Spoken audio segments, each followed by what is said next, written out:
True or false, Chandler Rome? 1 week from today, Alabama will be a part of the college football playoff Final Four.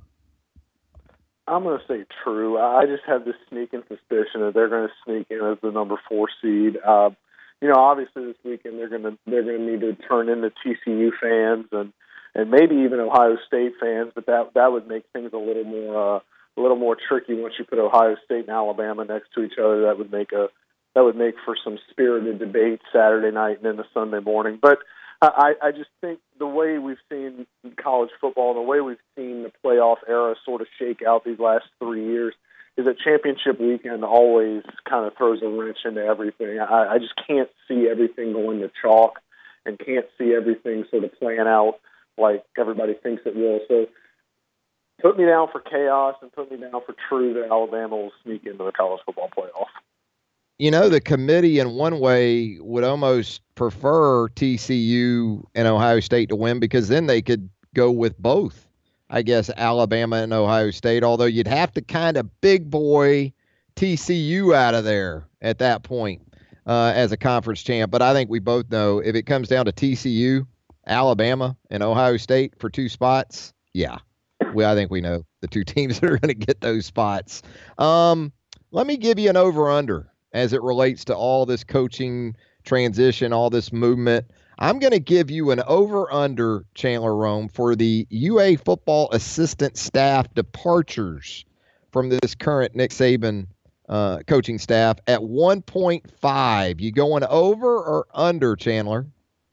If you'd asked me this last night at about 5 o'clock, I'd have probably hit the over a ton. But now that we're seeing some different names sort of incorporated into that Mississippi State search, because as of yesterday afternoon, Jeremy Pruitt's name was the only one a lot of us were hearing in that search. But now, late last night, you kind of heard Joe Moorhead, the offensive coordinator at Penn State, has emerged as somebody there. So I still think Jeremy Pruitt's in play for that job, and I think if Jeremy Pruitt does get a head coaching job, I think it's pretty obvious that he may want to try to bring some of the people he worked with on the defensive staff here along with him. So that would hit the over. But just with all the uncertainty right now and with the new sort of names we're hearing in that Mississippi State search, not saying Jeremy Pruitt is out of contention by any stretch of the imagination, but I think his name is cooling off a little bit in that search as opposed to yesterday afternoon. So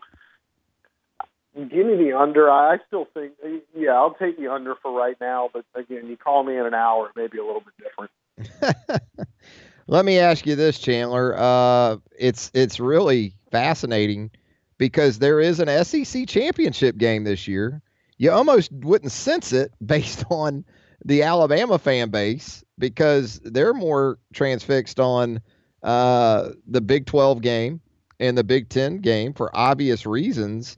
But a fascinating rematch with Georgia and Auburn over at Mercedes-Benz Stadium. Of these conference championship games on Saturday and even Friday night, I guess you could say, with the Pac-12 game, maybe even if it's not one that's impactful on the CFP, the championship game this weekend that you're most intrigued by? Well, I think the one I'm most intrigued by has to be Ohio State playing Wisconsin. I think, Wisconsin's going to go in there with something to prove. I think they're probably the most under-talked about undefeated team in a long time. So I think, just given what that game sort of means stakes-wise and how an Ohio State win would sort of change the narrative in the playoff, I think that's probably the one that I'll tune into probably the biggest, with the most intrigue and the most looking at it. But another one, now this one, I get it. If we're grasping at straws here, if this one's going to solidify Alabama's case, but that Mountain West championship game with Boise State and Fresno State. Yeah. Now yeah. I know Fresno State, that's a distant past for Alabama fans, but they're doing Alabama some favors right now. That team is 9-3. 2 of their 3 losses are to Alabama and Washington. They play Boise State, a team that they already have beaten. They play them in the Mountain West championship game this weekend. So Fresno State gets a win in that game. Alabama can claim a win over a 10-win conference champion. So that's certainly, maybe not.